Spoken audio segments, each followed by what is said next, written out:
জাতীয় চ্যাম্পিয়নশিপে ট্রফি জেতার আনন্দটা এখনও টাটকা। সকালে বিকেএসপির ক্যাম্পাসে যখন চ্যাম্পিয়ন দলটি মহাপরিচালক ব্রিগেডিয়ার জেনারেল মোহাম্মদ সাইফুল্লাহর সঙ্গে দেখা করতে গেল, সেটি শুধু সৌজন্য সাক্ষাৎ ছিল না, ছিল ভবিষ্যৎ স্বপ্নের দিক নির্দেশনা। খেলোয়াড়দের অভিনন্দন জানিয়ে তিনি যে অনুপ্রেরণার কথা শোনালেন, তা যেন একটাই বার্তা দিচ্ছিল, বাংলাদেশের টেবিল টেনিসকে বাঁচিয়ে রাখার লড়াইয়ে বিকেএসপি এখন প্রধান ভরসা। মহাপরিচালকের বক্তব্যে উঠে আসে এক শক্ত যুক্তি। দেশের বড় বড় দল যেমন সেনাবাহিনী, আনসার, বিমান বাহিনী সহ যারা জাতীয় পর্যায়ে নিয়মিত পদক জেতে, তাদের অনেকেই বিকেএসপির বর্তমান বা সাবেক শিক্ষার্থী। বিকেএসপি ইজ দি ইনফ্যাক্ট জীবিত রেখেছে glory of the table tennis. এখানে আসে সবচেয়ে বড় বাস্তবতা। ফেডারেশন যখন কর্পোরেট প্রতিষ্ঠানগুলোর কাছে যায়, অনেক কোম্পানি বলে খেলাটার প্রচার নেই দর্শক আগ্রহ। বিকেএসপির মহাপরিচালক সরাসরি সেই বাধাকেই চ্যালেঞ্জ ছুড়ে দেন। আমাদের প্লেয়াররা world class, only you give some little support with some sponsorship, they will bring huge glory to the nation. এই অনুপ্রেরণার পেছনে কারণও আছে। এবারের জাতীয় টেবিল টেনিসে বিকেএসপির পারফরমেন্স ছিল চোখে পড়ার মতো।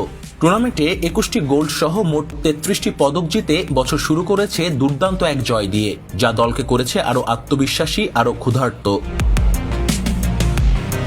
তবে এবার নারী ও জুনিয়র বিভাগে আলোচনায় ছিলেন খৈকই শাই মার্মা, যিনি একাই 6টি স্বর্ণ জিতে দলের ওভারঅল গ্লোরিতে বড় ভূমিকা রাখেন। আমার লাস্ট ইন্টারন্যাশনাল ইসলামিক সলিডারিটি, ওইখানে আমার মিক্সড ডাবলস সিলভার ছিল, এবং ন্যাশনালে 8টা ইভেন্টের মধ্যে আমি 8টাই পদক পেয়েছি, বাট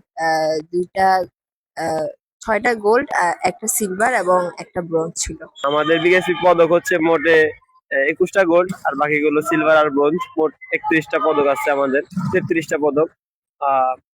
আমার অর্জন হচ্ছে আমি 4টা গোল্ড পেয়েছি আর 2টা সিলভার, একটা ব্রোঞ্জ পেয়েছি। এটা হচ্ছে আমার অর্জন। আর অনুভূতি আলহামদুলিল্লাহ খুবই ভালো, কারণ ন্যাশনালের মতো জায়গায় সবাই চাবে একটা ভালো রেজাল্ট করার, যেখানে আমি করতে পারছি। আল্লাহর কাছে অশেষ শুকরিয়া।